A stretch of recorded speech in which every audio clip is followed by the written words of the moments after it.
Welcome to another edition of English Makes No Sense and another feature of Which One Does Not Belong. And it is does this time because I remembered the S. Yay!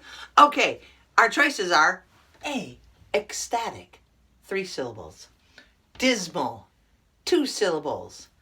Somber, 2 syllables. And melancholy, 4 syllables.